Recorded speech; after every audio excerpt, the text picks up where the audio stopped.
جانوروں کی خدائی کا کام کرتے تھے. مسلم بن عامر نام ہے ان کا. وہ کہتے ہیں ایک دن میرے دل میں خیال آیا میں بابے کے پاس جاؤں.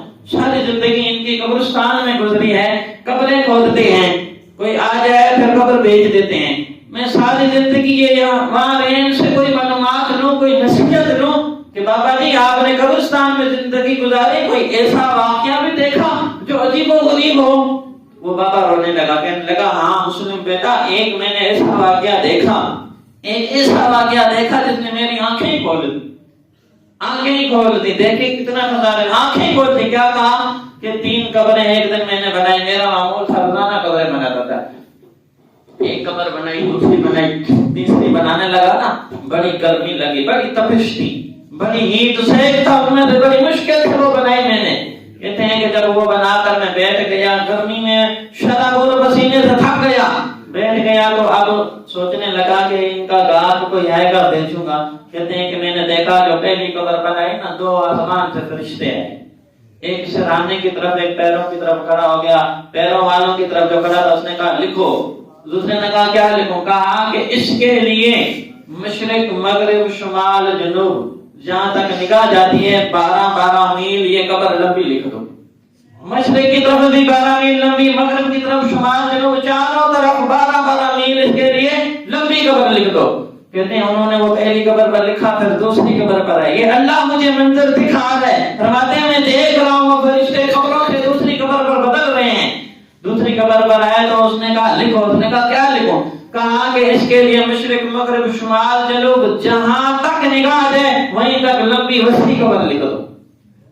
اس فرشتے نے وہ بھی لکھ دی, ایک کے لیے 12 میل, ایک کے لیے جہاں تک نگاہ جائے. فرماتے اب وہ اس قبر پر آئے جو تیسری قبر جو میں نے مشکل سے بنائی, جہاں گرمی تھی, تپش تھی, ہیٹ تھی, وہ ادھر آئے تو اس نے کہا لکھو. لکھنے والے نے کہا کیا لکھوں؟ اس نے ہاتھ نکالا اپنا, کہتا ہے نورانی ہاتھ چمک رہا تھا, ہاتھ نکالا اور اس نے انگوٹھا اور انگل کا فاصلہ بتایا. کہنے لگا کہ یہ جتنا فاصلہ ہے اس کے لیے اتنا لکھو. انگوٹھے سے لے کر قبر تک, انگوٹھے سے لے کر انگل تک یہ جو فاصلہ ہے اس کی قبر کا اتنا فاصلہ لکھو, اس کے لیے قبر ہی اتنی لکھ دو. کہتے ہیں وہ جو ہیٹ والی قبر تھی وہ لکھ کر چلے گئے. اب میں بیٹھ گیا وہاں, اس قبر میں کون آئے گا؟ ایک نے تو بڑی لمبی قبر لے لی, ایک کو 12 میل والی لے لی, اور یہ تیسرے کے لیے عذاب.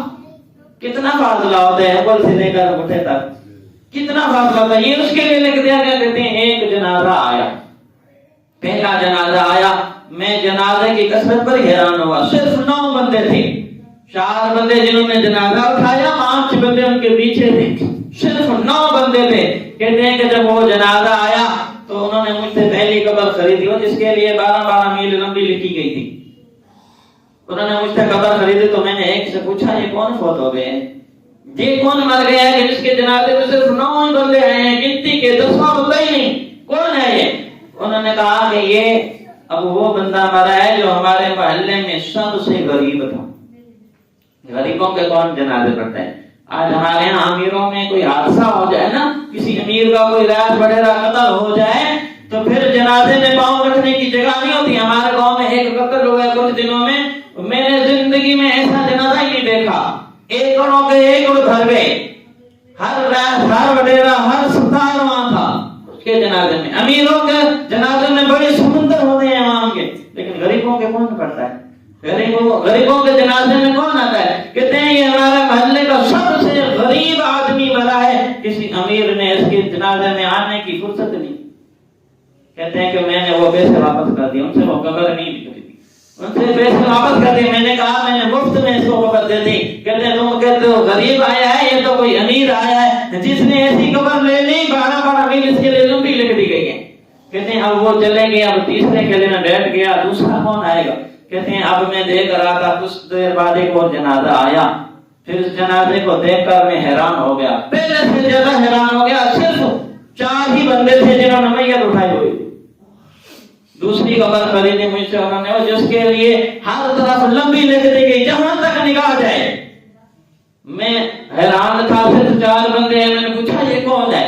وہ جنازے والوں نے کہا ہم بھی نہیں جانتے یہ کون ہے, ہم بھی نہیں جانتے اس کو یہ کون ہے, یہ مسافر تھا, فوت ہو گئے.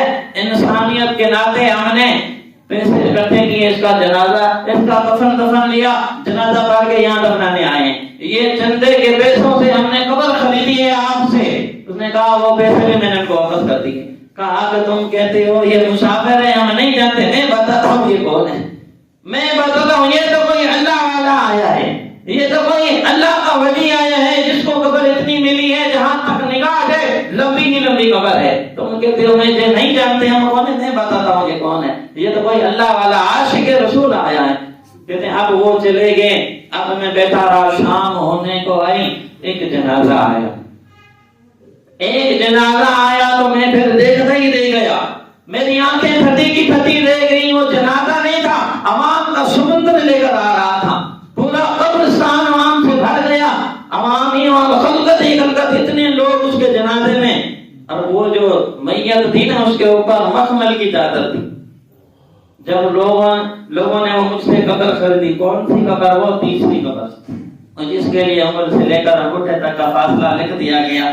میں ادھر کہتے ہیں قبر کے اعمال پر دیکھ کر حیران تھا، اور ادھر جنازے کی کثرت دیکھ کر حیران تھا، اتنے لوگوں نے اس کا جنازہ پڑھا، اور ادھر اعمال کی وجہ سے قبر کیا ملی اس کو۔ میں نے ایک سے پوچھا یہ کون فوت ہو گئی ہے، کون مر گیا؟ تو ایک نے آ کر کہا یہ ہمارے محلے کے سب سے بڑے رائس کی بیوی فوت ہوئی ہے، جو ہمارے محلے میں سب سے بڑا امیر تھا نا اس کی بیوی فوت ہوئی ہے، اس کے جنازے میں سارے آئے ہیں، راس بھی ہے، سردار بھی ہے، چودھری بھی ہے، خان بھی ہے، ہر کوئی آیا ہے اس کے جنازے میں۔ تو اتنی خلقت اس کے جنازے میں، یہاں تک اس کا لین دین تھا، سارے لوگ آئے ہیں۔ کہتے ہیں میں حیران تھا، ادھر خلقت اتنی آئی ہے اور ادھر قبر کیا ملی ہے، خلقت کتنی ہے، قبر کیا ملی ہے۔ میں نے ایک سے پوچھا یار ناراض نہ ہونا، یہ بتا اگرچہ یہ امیر تھے لیکن ان کا گھر کا ماحول کیسا تھا؟ میں سارے امیروں کو برا نہیں کہتا، میں سارے امیروں کو برا نہیں کہتا، لیکن اکثر ایسا ہوتا ہے امیروں کے ہاں، امیروں کے گھر میں دولت ہوتی ہے، شریعت نہیں ہوتی، نہیں ہوتی شریعت۔ وہ ان کے گھر سے قریب سے کوئی گزر کر جائے نا اس کو لڑنے کے لیے، مارنے کے لیے بے جان ہوتے ہیں، تب تک ان کو سکون نہیں آتا جب تک اس کو ذلیل نہ کر لیں، یعنی کہ وہ اتنے گرے ہوئے ہو جاتے ہیں۔ بعض اوقات سارے امیروں کو نہیں کہتا، کچھ ہوتے ہیں کہتے ہیں کہ یہ ان کے پاس دولت تھی، پیسے بھی بڑے تھے، لیکن نبی کی شریعت نہیں تھی ان کے گھر میں، ہمیشہ بے حیائی تھی، کوئی گناہ نہیں تھا جو ان کے گھر میں نہیں تھا، کوئی گناہ ایسا نہیں تھا، کبھی اس عورت کو ہم نے پردے میں دیکھا ہی نہیں۔ ہمارے ہاں جب عورتیں زندہ ہوتی ہیں نا، کبھی باپ یا کوئی کسی کو اس کو پردے کے لیے نہیں کہتا ہے، اگر کوئی کہے تو اس کے لیے عذاب۔ تو کون ہوتا ہے ہماری عورتوں کو، بچیوں کو کہنے والا پردے کا؟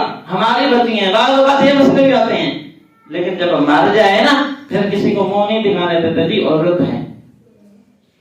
علمیاں دیکھ لیں، جب مر گئی اس وقت اس کا چہرہ نہیں دیکھنے دے رہے، اور جب زندہ تھی سوشل میڈیا پہ ٹک ٹاک میں ناچتی تھی اس وقت اس کا پردہ کہاں گیا؟ اور جب گھر سے نکلتی تھی کبھی دوپٹہ پہن کر نہیں گئی، اس کا اس وقت پردہ کہاں گیا؟ ہمارے ہاں یہ جو موبائل ہے نا، موبائل یہ عورتوں سے اس کی قیمت زیادہ ہے، عورتوں کی عزت سے یہ ہمیں زیادہ پیارا ہے۔ واقعی حقیقت ہم اس کو خریدنے 50,000 کا مل گیا، مثال کے طور پر 30,000 کا مل گیا، لیکن 1,500 اور بھی خرچہ کرتے ہیں اس کے اوپر، پاؤچ لگانا ہے، گرے گا تو ٹوٹے گا نہیں، پھر اس کے آگے پینل لگانا ہے، اوریجنل پینل کی حفاظت کرے گا، پھر گلاس لگانا ہے، اگر گر بھی گیا گلاس ٹوٹے گا، زیادہ سے زیادہ پینل ٹوٹ جائے گا، لیکن اس کا اوریجنل پینل ہے وہ نہیں ٹوٹے گا، پاؤچ لگایا دراریں نہیں پڑیں گی۔ ہم نے اس کی مکمل حفاظت کر لی، لیکن جو عورت گھر سے نکل دی ہے کیا اس کو بھی پردہ دیا ہے؟ ہم نے موبائل کو پردہ دے دیا لیکن عورت کو نہیں دیا۔ ہم نے کس نے سکھانا ہے؟ ماں باپ نہیں سکھانا ہے نا۔ جب وہ جس حال میں جا رہی ہیں لوگ دیکھ کر بعض اوقات عبرت کرتے ہیں، ظاہر بات ہے غیرت والے کو غیرت آتی ہے، کہتے ہیں عجیب لڑکی جا رہی ہے، لیکن اس کا قصور نہیں ہوتا، جو بغیر پردے کے عورت گھر سے باہر جائے اس کا قصور نہیں ہوتا، اس کے ماں باپ کا قصور ہوتا ہے۔ ماں باپ کو پتہ نہیں کہ ہماری بچی کس طرح کا لباس پہن کر جا رہی ہے، ماں باپ کو پتہ نہیں معاشرہ کیسا ہے، محلہ کیسا ہے، علاقہ کیسا ہے، قبیلہ کیسا ہے، شہر کیسا ہے، قصبہ کیسا ہے، ہر ایک کو پتہ ہے، لیکن کیا ہے؟ اس نے کہا اس کے گھر میں دولت تھی لیکن شریعت نہیں تھی، نبی کی کوئی شریعت نہیں تھی، ان کے گھر میں ہمیشہ ہی گانے ہوتے تھے، ڈانس ہوتا تھا، بے حیائیاں ہوتی تھی، شراب ہوتے تھے، ہر طرح کے گناہ ہوتے تھے۔ کبھی ہم نے ان کے گھر میں قرآن کی آواز نہیں دیکھی، کبھی نمازوں کا تذکرہ ہی نہیں ہوا ان کے گھر میں. ان کے گھر میں صرف شریعت کے خلاف والے خلاف شریعت کام ہوتے تھے، عمل ہوتے تھے. اب وہ حضرت مسلم کو کہنے لگے، مسلم بیٹا اس دن سے وہ جو واقعہ میرے آنکھوں کے سامنے گزرا اس دن سے میری غفلت کا پردہ بھی اٹھ گیا. اس دن سے مجھے اللہ نے دکھا لیا کہ قبروں میں جو کام آئیں گے نا، یہ شہرت کام نہیں آئے گی، یہ لین دین کام نہیں آئے گا، لوگوں کے ساتھ بڑے بڑے تعلقات قائم نہیں آئیں گے، یہ کچھ کام نہیں آئے گا. کام آئیں گے تو اعمال کام آئیں گے، وہاں عمل کام آئے گا. جو بھی کام آئے گا، حضور نے فرمایا 3 طرح کے دوست ہوتے ہیں. آخری بات حضور نے فرمایا ہر انسان کے 3 دوست ہوتے ہیں. کچھ مرنے کے فوراً بعد چلے جاتے ہیں، کچھ اس کو قبرستان تک چھوڑ کر آ جاتے ہیں، اور کچھ ایک دوست جو بچ جاتا ہے وہ اس کے ساتھ رہتا ہے. تو صحابہ کرام سے پوچھا بتاؤ کون سا دوست اچھا ہے؟ سب نے کہا جو قبر میں ساتھ رہ جاتا ہے وہی اچھا ہے. لیکن یا رسول اللہ وضاحت کیجیے یہ 3 دوست کس طرح کے؟ قبر میں رہنے والا کون ہے؟ چھوڑ کے آنے والا کون ہے؟ مرنے کے فوراً بعد کون ہے؟ ہمیں مرنے کے وقت اس کی 3 چیزیں چلی جاتی ہیں. اس کا نام چلا جاتا ہے، اس کے بعد جو جائیداد زمینیں ہوتی ہیں چلا جاتا ہے، سب کچھ چلا جاتا ہے، وہ وراثت بن جاتا ہے، نام بھی گیا.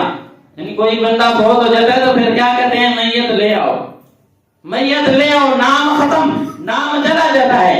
پھر اس کے بعد کے بعد اس کے جسم کے جو کپڑے ہوتے ہیں وہ اعلیٰ کپڑے پہن کر لوگوں کے سامنے رہتا ہے، وہ اتار لیے جاتے ہیں. دولت بھی چلی جاتی ہے. یہ 3 چیزیں چلی جاتی ہیں جو اس کے دوست ہوتے ہیں، وہ مرنے کے فوراً بعد ختم. اگلا یا رسول اللہ اگلا دوست کون ہے؟ فرمایا وہ جو اس کے عزیز رشتہ دار گھر والے ہیں، فیملی ممبر، وہ قبرستان تک جاتے ہیں، قبر میں دفنا کر واپس آ جاتے ہیں. لیکن جو تیسرا دوست ہے نا وہ عمل ہے.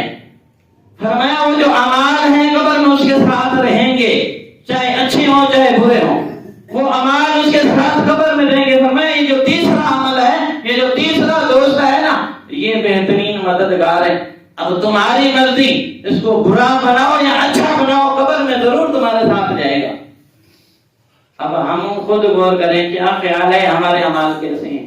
وہ جو دوست ہے وہ ہمارے ساتھ قبر میں جائے گا، اس کی ہمیں کوئی پرواہ نہیں. پرواہ ہے تو نام کی میرا نام اونچا ہو، پرواہ ہے تو کپڑوں کی میرا لباس اچھا ہو، پرواہ ہے تو پیسوں کی کہ میرے پاس دولت زیادہ ہو، لیکن پرواہ ہے کہ میری فیملی مجھ سے متفق ہو، مجھ سے بچھڑے نہ. یعنی فیملی کی بھی زیادہ ٹینشن، پیسوں کی بھی زیادہ ٹینشن، نام کی بھی زیادہ ٹینشن، جو کرنے کے فوراً بعد ختم. پھر وہ گھر والے، وہ عزیز ہمارے کتنے جو فوت ہو گئے بڑے، کب آخری دن تھا جو ہم ان کی قبر پر گئے؟ محرم میں ایک رواج ہے. میں کہتا ہوں یہ بھی اچھا ہے، چلو سال بعد ہی صحیح جاتے تو ہیں ان کی فاتحہ کے لیے، جاتے تو ہیں، کم از کم دیکھ کر آتے ہیں ان کی قبریں کیسی ہیں. ورنہ کئی مہینے کئی سال گزر گئے، کب آخری دن تھا کہ ہم اپنے بڑوں کی قبر پر گئے؟ کب آخری دن تھا؟ انہیں بھول جاتے ہیں، اپنے رشتہ دار ہی وہاں قبرستان تک چھوڑ کر آ جاتے ہیں. فرمایا وہ جو بہترین دوست ہے نا وہ تمہارا اعمال ہے، اس کو اچھا بناؤ. اللہ تبارک تعالی ہمیں اپنے اعمال اچھے کرنے کی توفیق عطا فرمائے. اللہ عز و جل ہمیں آخرت کی توفیق عطا فرمائے، آخرت کی تیاری کرنے کی توفیق عطا فرمائے کہ ہم اپنی آخرت کو اچھا سنوار کر دیں. اللہ عز و جل ہمیں گناہوں سے بچنے کی توفیق عطا فرمائے، نیک اعمال کرنے کی توفیق عطا فرمائے. بیان میں جو غلطیاں ہوئی اپنے فضل و کرم سے معاف فرمائے. وما علینا الا البلاغ المبین.